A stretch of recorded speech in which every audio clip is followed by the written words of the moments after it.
Boa tarde a todos. Hoje nós vamos falar um pouco sobre métrica de software, né? Ou seja, tratar um pouco da métrica associada à qualidade de software. Não deixem de observar o material colocado no AVA e também o que foi enviado aí no grupo de estudo da disciplina. Nós vimos aí nas disciplinas de gestão de projetos, gerenciamento, né, de projetos, que um projeto é um esforço temporário, ele tem início e fim, ele é desenvolvido para produzir produtos, né, ou serviços que são únicos, né, dentro de uma elaboração progressiva, ou seja, que ele vai sendo construído, né, ao longo do tempo, né, vai sendo aos poucos, né, desenvolvido, e que ao final, né, nós teremos todo uma condição de perceber, né, a relação de tempo, né, de custo, da qualidade com que ele foi desenvolvido e que recursos foram consumidos, né? Então é muito importante que o planejamento de projeto ele procure ser o mais minucioso possível, né, o mais adequado possível ao desenvolvimento, exatamente para que não surjam surpresas desagradáveis ao longo, né, de seu desenvolvimento. E para a área de software isso também é bastante importante, né? A gente tem uma ideia real de quanto tempo vai levar para esse projeto ser realizado, qual é o custo que vai ser utilizado, né, em termos de valores, né? Quanto que vai me custar, quanto eu tenho que pagar por essa solução de software, né? Qual é a qualidade que eu almejo, né, a partir do momento que o software foi desenvolvido, como é que ele está em termos de características, requisitos e tudo mais, né, se está adequado à minha utilização e que recursos ele utilizou para ser desenvolvido e que ele irá também utilizar já em sua fase operacional, ou seja, entender, né, bem esse cenário completo do desenvolvimento do meu projeto. E isso, né, vai ser feito, né, em sua totalidade, digamos assim, pela atividade de gerência de projetos, né, que é o grupo de habilidades, ferramentas e técnicas que vão ser utilizadas para que se planeje, né, esse projeto, faça-se a execução dele e que ele seja dotado de elementos de controle, né, de um acompanhamento em todas as suas nuances, né, muito importante fazer uma administração, né, desses projetos. O projeto, né, como o de software, como qualquer outro, ele vai ser desenvolvido em fases. Então nós temos uma fase inicial, né, usando inclusive aí no caso um pensamento mais ligado a uma gerência mais tradicional, né, pensando em PMI, né, uma coisa assim. Né, nós temos aí uma fase de inicialização ou de pontapé inicial do projeto, a fase inicial do projeto, normalmente com uma reunião de início do projeto, né, um kick-off, né, para iniciar esse projeto. Temos depois toda a organização e preparação para que ele seja realizado, ou seja, um planejamento. A partir desse planejamento entra a fase de execução, né? Então é aí que o projeto realmente ganha corpo, né, no sentido de se observar seu desenvolvimento, né, até, digamos assim, uma fase em que ele é encerrado, né, onde são observadas as boas práticas que foram adotadas ou que até possam ter sido criadas ao longo desse desenvolvimento, o que foi aprendido, né, como é que foi minha execução, o meu custo, o meu prazo, será que foi tudo de acordo com o que eu planejei, né? As lições aprendidas com o desenvolvimento desse projeto, que vão me acrescentar em termos de conhecimento para um próximo projeto. Então, dessas fases são importantes para nós, né? Quando nós falamos em desenvolvimento de software, nós já vimos isso na disciplina, nós conversamos sobre duas formas de se trabalhar o software. Ou usando os modelos prescritivos, que são mais tradicionais, ou os ágeis. No caso dos prescritivos, eles vão surgir no momento em que a engenharia elétrica dá assim o tom, né, para que se desenvolva software. Então, a forma como um sistema é desenvolvido do ponto de vista da engenharia vai ser aplicada agora à área de software, né? E aí nós vamos ter toda uma forma tradicional, né, de se pensar no escopo, né, um escopo bem fechadinho, né, para que eu tenha o meu software já todo delineado, né, com todas as suas características, adaptado a todos os problemas e necessidades do usuário, com os requisitos muito bem definidos e tudo mais. E esse material, né, vocês já viram, inclusive nas disciplinas de desenvolvimento e análise de sistemas. Método em cascata, que é bastante conhecido, né, incremental, além de vários outros. E os métodos ágeis que já vão ter um outro olhar, né, um pouco diferente do tradicional. Por quê? Porque o tradicional ele está mais focado no escopo e com isso ele causa uma certa dificuldade para a gente modificar o escopo ao longo do desenvolvimento. Não é que isso não possa ser feito, mas ele não foi previsto para fazer esse gerenciamento de mudança de escopo. Já os métodos ágeis, eles já vão propor uma forma de desenvolvimento que é mais adaptada a mudanças que possam surgir ao longo do desenvolvimento. Né? Então, enquanto nos métodos tradicionais a gente tem uma entrega que é ao final do tempo de projeto, nos métodos ágeis, por exemplo, como o Scrum, são feitas pequenas entregas, já com utilidade para o usuário, né? Então, são entregas que agregam valor ao trabalho do usuário. Então, por exemplo, eu posso desenvolver um sistema completo, mas por módulos, né? E cada entrega sendo um módulo, uma parte de um módulo, que vai permitir que aquela pessoa já possa começar a utilizá-lo. Então, a forma de se trabalhar dentro dessa filosofia, né, da Ágil é realmente a gente pensar o projeto dividido em várias partes que são entregues gradualmente até que chega um momento em que é feita a última entrega e o projeto todo foi trabalhado. Além disso, né, os métodos ágeis eles vão buscar também uma mudança na forma como as equipes de desenvolvimento vão se constituir, né, com equipes menores, que já procuram ser autogerenciáveis, né, uma programação feita por pares de pessoas. Né, então, existe toda uma forma diferenciada, né, com relação aos métodos tradicionais para se desenvolver. É importante a gente perceber que hoje, embora haja um pensamento um pouco voltado assim para o método ágil, achando que ele é mais rápido do que os tradicionais, hoje já se percebeu que não é bem assim, né? Que os modelos ágeis precisam ser documentados. Houve uma época que o pessoal começou a falar que metodologia ágil não tem documentação, não tem isso, não tem aquilo. Pelo contrário, né? O que você vai pensar é o que é necessário documentar, que não pode faltar uma documentação. Não é que não deva ter, mas é preciso que seja pensada essa documentação. Né? Então, a adaptação desses modelos ao projeto de software vai ser muito também das características do software, da empresa que está contratando o serviço. Então, a gente não pode falar simplesmente que é melhor um ou outro. Né? Depende das características de software, né, da sua formatação, digamos assim, da forma como os requisitos devem ser colocados dentro da estrutura do sistema, das funcionalidades, das entregas que você poderia estar fazendo, e aí sim você verificar qual seria a forma mais interessante, né, de se trabalhar naquele desenvolvimento. É muito comum o pessoal misturar um pouquinho, né? A gente olha assim uma cara de modelo em cascata, mas na verdade está tendo entrega de pequenas partes já funcionando, que caracterizam um XP ou um Scrum. Então, assim, a gente tem uma coisa meio híbrida aí, né, no mercado.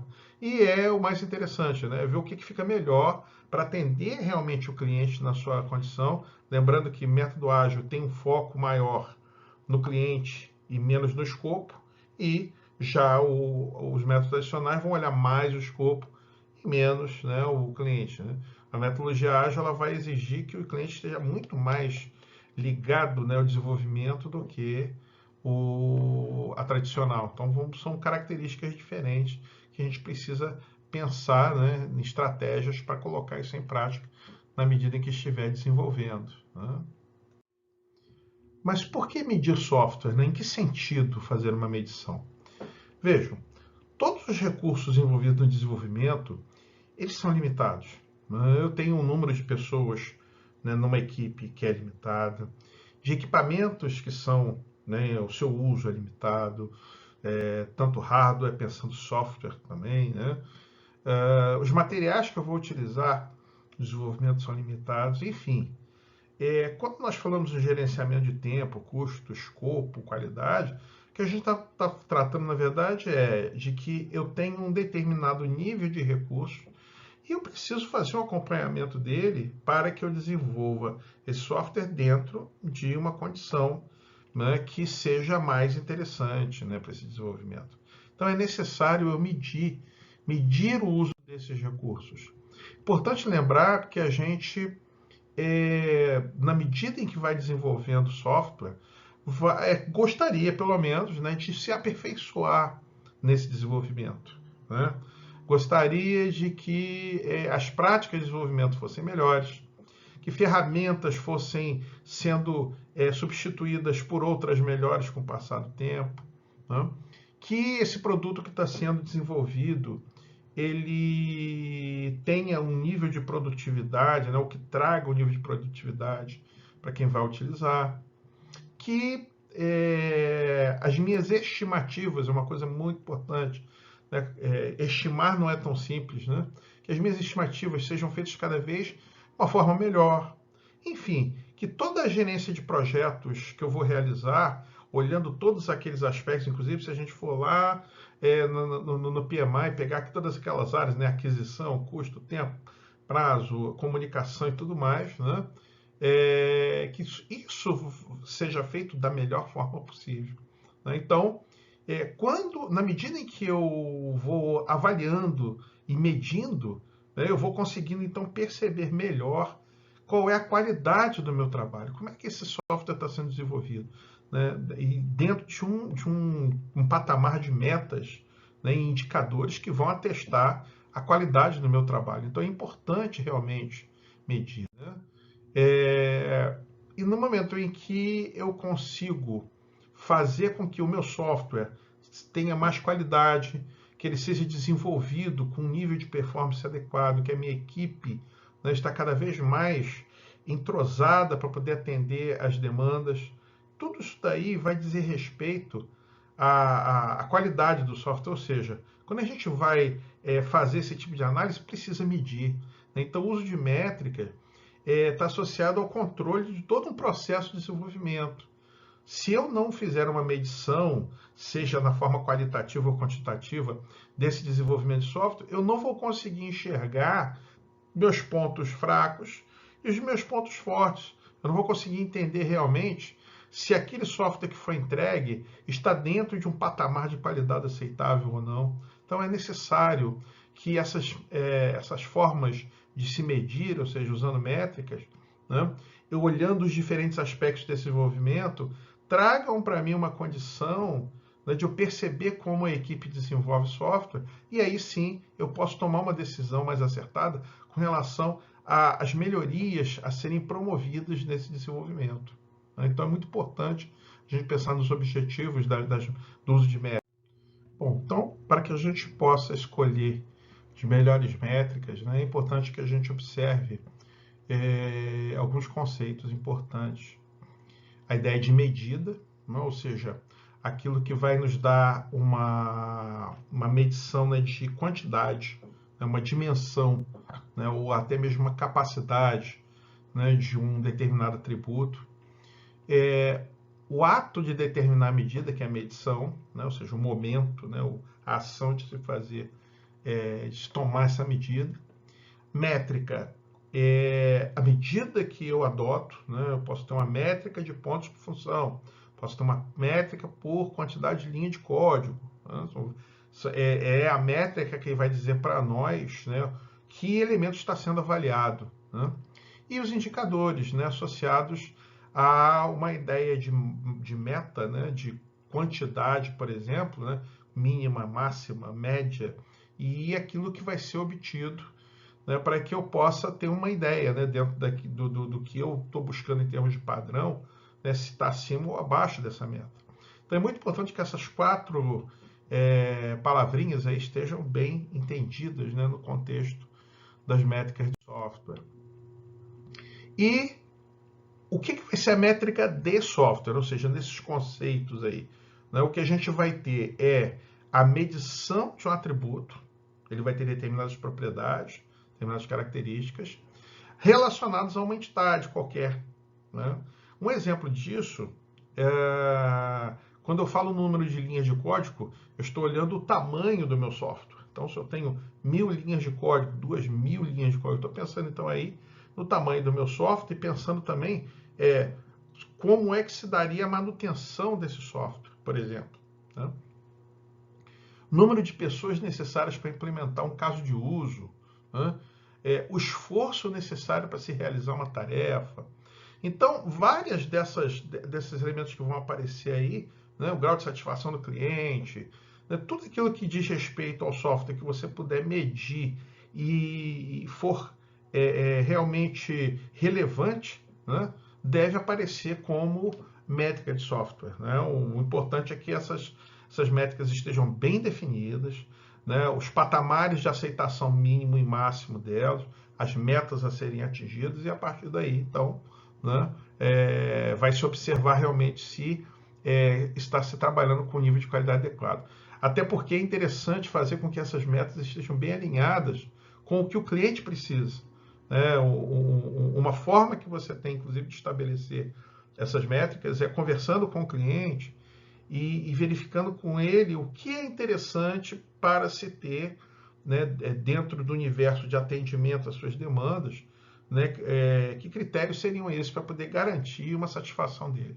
Né? Então, isso daí é uma coisa, inclusive, que parcialmente você tem como negociar. Né? E outras vai ser mais de cunho interno da própria equipe de desenvolvimento. Então, nessa utilização de métrica, né, é possível que a gente consiga fazer,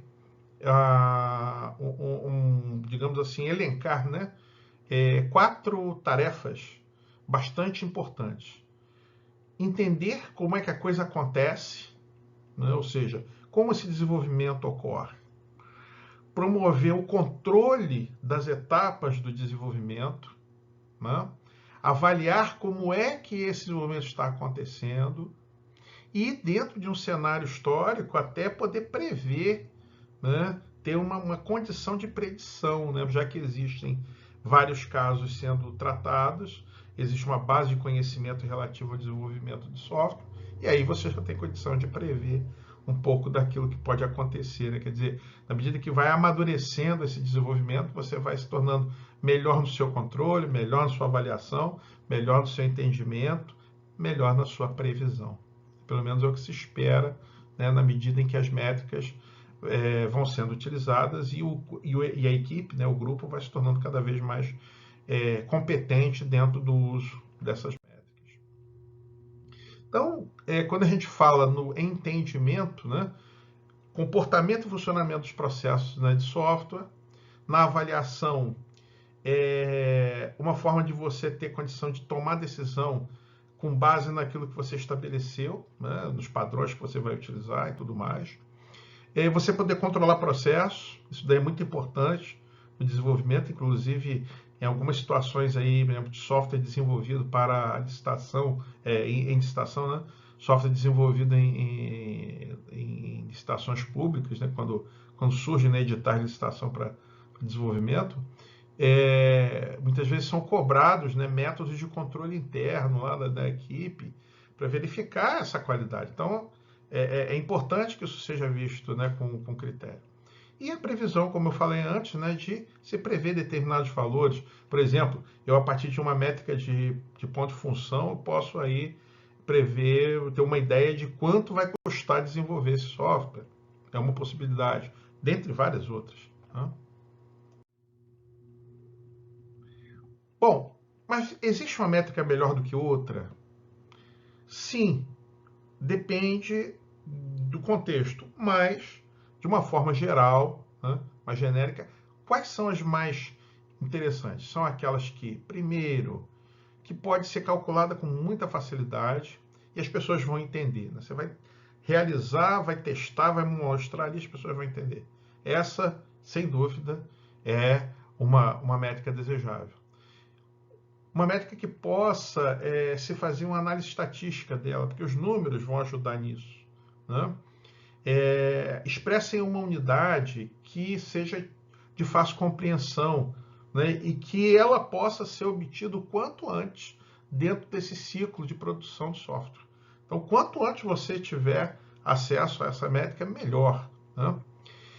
Se você conseguir fazer uma automação dela, ou seja, não ter que ficar colocando pessoas interferindo para fazer medição, mas sim que esse processo seja automático, isso daí também é bem interessante até para reduzir o erro por conta de falha humana, né, de você já ter uma coisa automatizada. Que ela seja repetível, que você possa aplicar em qualquer projeto de software que você estiver trabalhando, e independente de quem o faça, né? Então ela está numa camada, digamos assim, acima disso. Não importa quem aplique, não importa quem utilize, né? Ela independe das pessoas. E realmente comprometida com aquilo que a gente falou no início, né? Que a partir do momento que o software é concluído, você vai ter ali um momento de observar as suas boas práticas, as lições aprendidas com os problemas e tudo mais. Então, pensar em como você pode melhorar o processo. A métrica deve ajudar nisso também. Nós temos aí algumas categorias de métricas, né, que são bastante usuais hoje, né? Então, nós temos as métricas básicas. É uma métrica que você tem aí, vamos dizer assim, uma observação direta de um atributo. Então, por exemplo, linha de código, né? Eu via quantas linhas de código tem? Tantas. Eu já fiz uma ação direta, né? Eu fui lá direto no código, li quantas linhas foram desenvolvidas e eu tenho já uma noção da minha métrica. Agora, existem métricas que são indiretas, né? Que são chamadas de derivadas, que são subjetivas, dependem de outras métricas. Por exemplo, quando se fala na eficiência, mas eficiência baseada em quê? Então, eu preciso ter algum elemento que diga o patamar de eficiência que eu desejo e qual foi o obtido. Então, a partir daí é que eu vou ter a condição de observar essa métrica. Então, ela tem um olhar, digamos assim, mais subjetivo, né? Depende de um outro elemento de avaliação para que ela possa ser colocada em prática. Temos as métricas orientadas a tamanho, né? Ou seja, é pela quantidade, pelo tamanho, né, de software produzido que você vai ter o resultado. Esse é o exemplo das linhas de código, que é uma métrica muito comum, né? Fala-se muito, utiliza-se e tudo mais, mas não é a única, logicamente. Nós temos as métricas orientadas à função, que eu havia até comentado antes, que você observa a complexidade do software, o tamanho dele, as funcionalidades, e a partir daí você vai medir o software, né? Então você olhando as funcionalidades, olhando o número de arquivos que ele acessa dentro do sistema ou fora do sistema, das operações nas quais ele vai estar envolvido, transações, etc., que você vai dimensionar o teu software. Então, também é uma métrica bastante utilizada hoje em dia. As métricas de produtividade, né, que vão se concentrar na saída do processo, né? Um exemplo disso é o número de casos de uso, que a gente, usando o ML, vai ter condição de avaliar, né, casos de uso por iteração. Então, a cada iteração, quantos casos de uso estão sendo colocados em jogo ali, né? Tem as chamadas métricas de qualidade, e aí, como eu falei antes, essa indicação de qualidade, ela muitas vezes precisa ser negociada com o cliente, né? É o cliente que vai dizer alguns pontos que para ele são necessários serem observados, e logicamente se você atende aqueles pontos, você está então dentro de um patamar de qualidade adequado, né? Por exemplo, se você tem que fazer um retrabalho e fica atrasando o teu projeto de software, né? Então o cliente está sabendo lá que o prazo vai ser X, mas está sendo X mais 1, X mais 2, X mais 3, quer dizer, o padrão está abaixo do que se esperava, por exemplo, né? Aí ele coloca também erros por fase. Quantos problemas, né, em termos de erro na codificação nós tivemos em cada fase, né? Isso daí também é uma forma de você observar uma métrica de qualidade. Temos as métricas técnicas, né, que vão estar associadas a características de software. e não propriamente ao processo do software em si para ser desenvolvido, né? Por exemplo, né, como é que vai se dar a manutenção do software? É um software que tem uma lógica, né, vamos dizer assim, o grau de manutenção que você precisa realizar, né? Ele é um software de fácil manutenção, ou ele é mais difícil? Se é difícil, por que ele é? Né? Então, de acordo com essas características da complexidade, né, você vai ter uma métrica técnica. Algumas métricas são chamadas de públicas e outras de privadas. A métrica privada, ela vai estar associada ao escopo da equipe, né? Vai ficar uma coisa interna dentro, né, do que diz respeito à equipe de desenvolvimento, e métricas públicas que vão estar relacionadas com informações que estariam sendo coletadas na medida em que você olha os seus indicadores, e isso passa a ser algo comunicável ao cliente, né? O cliente tem interesse em saber algo relacionado com aquilo, por exemplo. Aí, os defeitos de projeto, o esforço, né, que se despendeu para desenvolvê-lo e tudo mais. Então, também são métricas válidas aí no nosso contexto, né, de estudo. Dentro dessas características de métricas, é interessante a gente observar que surgiram várias propostas, né, de se mensurar, se medir software. Tá? Então, ao longo do tempo, né, várias sugestões foram surgindo, isso foi sendo adaptado, né, à realidade das equipes de desenvolvimento. Então, vão surgir aí o BSC, o GQM, né, PSM e tantas outras siglas, né, relacionadas com as possibilidades, né, de se desenvolver. Então, o que é importante agora nesse momento? Que seja feita uma pesquisa para se entender dois pontos, né? E eu destaquei dois materiais aí. Um primeiro é o paradigma GQM, né? Ou seja, Goal Question Metrics, né? Ou seja, Goal de pontos, pontuação, Question, né? Os questionamentos ali, e as métricas, né? O que é esse paradigma GQM? Então, tem um link aí para vocês, com um documento para que vocês façam uma leitura e entendam isso. É importante assimilar bem essas características da ideia de GQM. E um outro é a norma internacional, né? Uma ISO, que hoje é uma norma brasileira, né? Foi adaptada aqui no Brasil, a NBR, a 91261, que mudou uma anterior, ficou como registrada como 91261. Importante que vocês façam uma leitura dessa norma também, para entender quais são os parâmetros que está se observando aí nessa norma, né? Uma norma que vai tratar de qualidade de software, né? A proposta do GQM também é de qualidade de software. Então, o que está sendo observado, né? Por que isso é importante? É importante também lembrar, gente, que hoje é muito comum, né, se fazer licitação de software na área pública e se cobrar daqueles que estão participando que eles tenham certificação em algumas normas, né, ou que adotem determinadas normas. Então é importante vocês conhecerem essa norma, a norma brasileira, mas que foi adaptada em uma norma internacional aqui para a gente, né? Então, é isso que a gente tem aí nesse primeiro momento, né, falando sobre métrica de software.